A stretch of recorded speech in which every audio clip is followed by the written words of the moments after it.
Okay, good morning everybody. Good morning, welcome to Wallaroo. So it's up on a, we've travelled about two hours from Adelaide, and we're at the top end of the York Peninsula, and we've just come for a couple of days just to, well, explore really. And while I'm here, what better thing can you do than to pop out your camera and have a shoot. I think this video may be over several days. I'm facing west here. It's our first morning here, facing west, so the sun's actually rising behind me, and luckily there is very little cloud, almost zero cloud, so I'm actually following the proper rule, or guide I should say, that if you have no cloud, then shoot away from the sun. If you have lovely cloud, mosquitoes, then you shoot towards the sun. We've come to shoot this little, well, it's a sluice gate. They used to extract salt from here, from the water, but this old piece of sluice gate's the last thing that's left, and so yeah, so we've come to shoot this. There are a couple of old buildings along this part of the coast. I think so over the next couple of days we're going to investigate the human hand on nature, and the fact that nature will always win, because they're in a state of disrepair and nature slowly reclaiming them. So yeah, so I hope you enjoy it. Let me get on and photograph our first subject.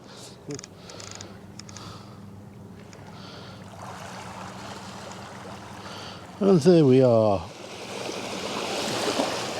There we are. I'm probably going to try and get a little closer.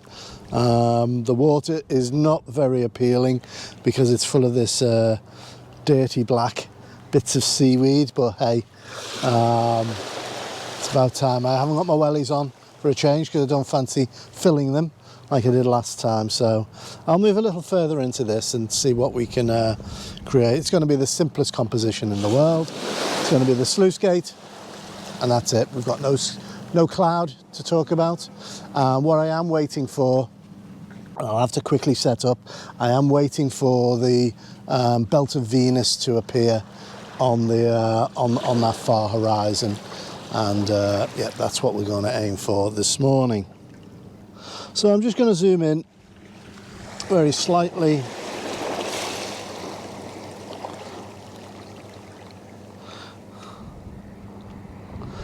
And just center this.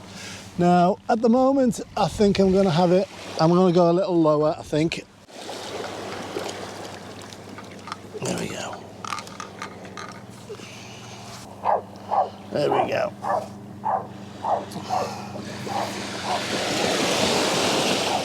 Nice and simple.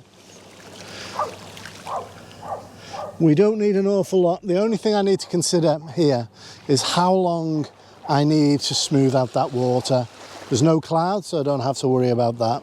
Normally it's the cloud that dictates how long I do an exposure, because obviously the longer that you expose, the more movement there is in that cloud. So with that not being the case here, no cloud at all, I only have to consider the water, and I think I only really need a minute or so. I think I'll test that now. I'll do a minute and see what that water looks like. So at the moment we're at F11. I'm going to come to, say, F14, and that's giving us a minute. Oh, that's too much. F16 looks like it will give us a minute, but I'm getting buzzed here like crazy. Go away, mosquitoes, go away, please. Okay, so let's go back down to, there we go, ISO 50, 60 seconds, f16. Looks like it's good. If I have a look at the histogram, you can see that's central. It's slightly off to the right, but it looks like there's enough tolerance in there. Looks fine to me. So let's head back. 60 seconds, and we shouldn't need a grad. There we go. Done.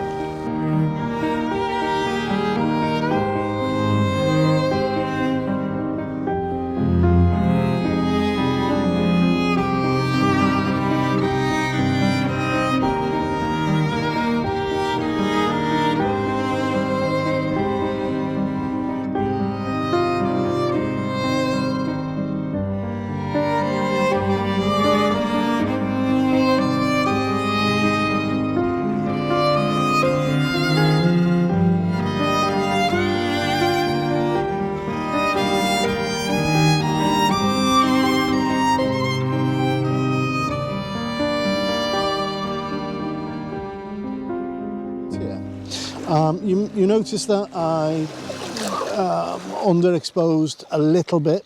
I didn't go right towards the right hand side. I think what's important for you to look at here is which of the channels is actually nearest to clipping.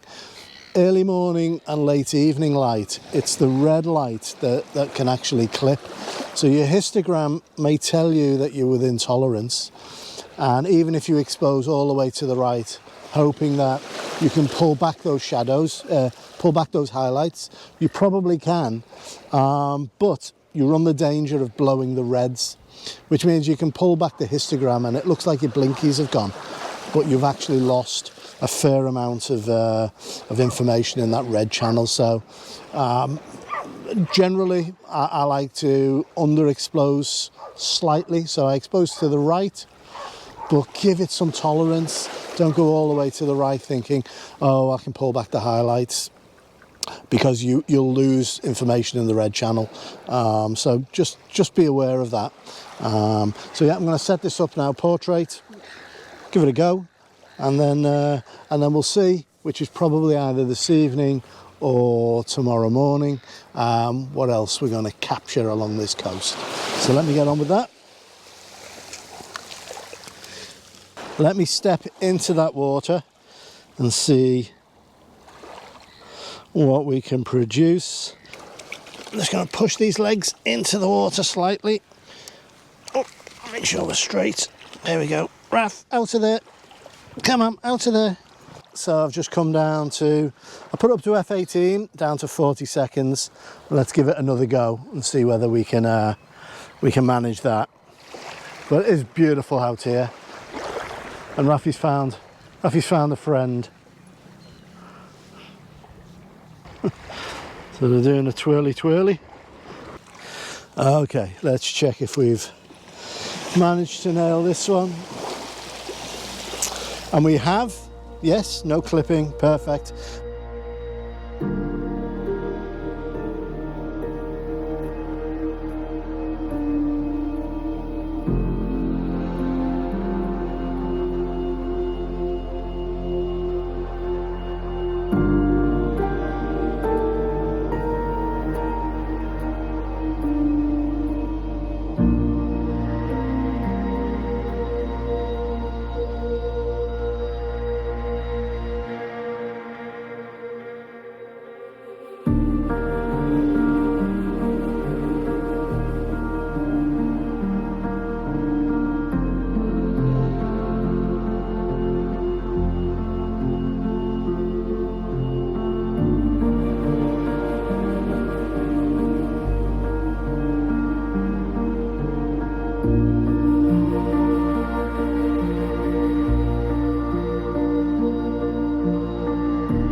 Morning. I'm here at Moonta Mines, and yeah, I'm a little distracted. I'm just trying to find somewhere half semi-clean to put down my bag, but unfortunately I'm sat in the middle of red dust, so I'm afraid it's probably going to get dirty. Yes, Moonta Mines. I'm continuing on this little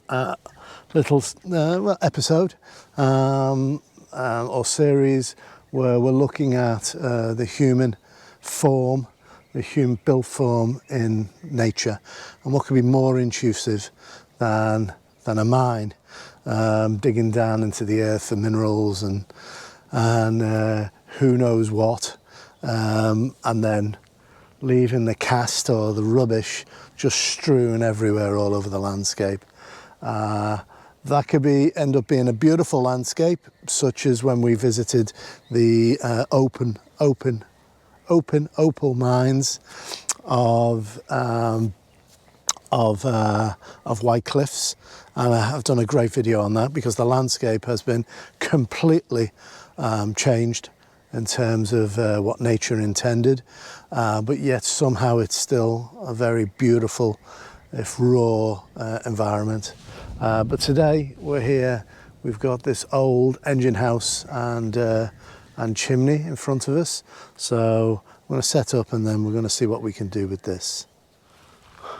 And I think almost immediately you can see that we've got this wonderful scene before us and in silhouette. I'm going to put the camera 90 degrees to the tripod and parallel with the ground because I don't want any distortion in those two buildings. And I'm just going to adjust this slightly. Just going to make sure that if you notice there's a little tree that's set between the two buildings, and I want to capture that in the middle of this scene. So I can focus on any of these structures. There we go. Makes it much easier because of that silhouette. It's going to be a 16 by 9 because a lot of this foreground is just dirty, ruddy sand. And I'm going to pop it up to f16. It's usually my go-to on this GFX. And let's bring down that ISO, ISO 100. And it doesn't really matter in terms of length of this exposure because actually the shorter the better. I usually, as you know, I'd often go for a 2, 4 or 8 minute exposure pre-dawn. I don't think there's any need for us to do that today. In fact, I know so because there's zero cloud out there. So what we're going to capture is that egg yellow glow against the blue sky. So I'm going to take this one first of all. Let me switch you off. And Raffy, Raffy, it wasn't an earthquake. No, it wasn't an earthquake. That was Raffy, who has decided to dig around, and he's absolutely rotten in this red earth. So yes, so let me switch that light off. There we go. And let's run this first image. 40 seconds. Contre-jaw, silhouette. Love it.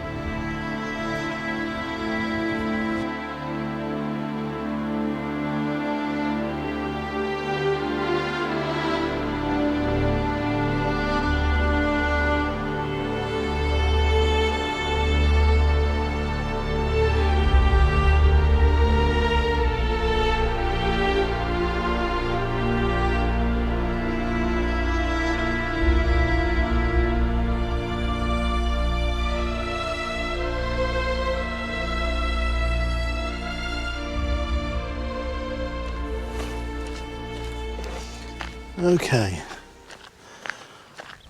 There is a small amount of scrub here, some old plant bush that's died.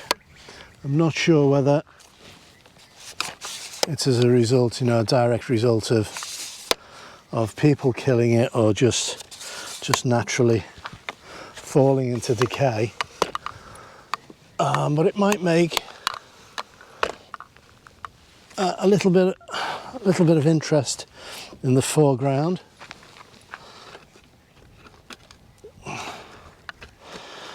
And you can see here, I think maybe even a touch lower, and bring it up higher. If I go lower, it'll mask that path that's been trod in there. So it looks quite nice. I think just a tiny bit lower, I think. And the lower you get with the tripod, generally what you're eliminating is the mid-ground. And you can see Raffy kicking up a dust storm. Let's just throw this for him. And I will have to clean absolutely everything, because this red dust is, it gets everywhere. Okay. Let's go. And you may notice that yellow blue glow has disappeared. We've got quite a bland, quite a bland sky now. There's not much we can do about that. As I said, it was a pure blue sky. We will pick up elements of magenta in there. So, and with that sky being so bright, we're going to have to focus stack this. And you can see those colours coming back the darker we go. Just want to make sure that we're not compromising anything with our, there we go, let's make sure that we're not using the polarizer. And yeah, that looks okay. I just want to, that's an ISO, we don't need ISO 200, so we can increase the shutter speed slightly. Just raise it right up so I can adjust this composition slightly. Flying me right in my eye. There we go, we've got that scrub. There we go. So I'm going to take 2 shots. You can still see focused, even though I've moved, I'm still focused in on that chimney. I'm just going to change that and put it onto the engine house, which is slightly nearer to us. And I'm going to take this one. We probably don't need 40 seconds, 30 seconds just to have that detail. And then I'll go right down. I'll go right down to capture that sky without blowing anything out, and trying to catch that gradation of colour where it goes from yellow and it goes through to a magenta and then blue. So we should be able to capture that too.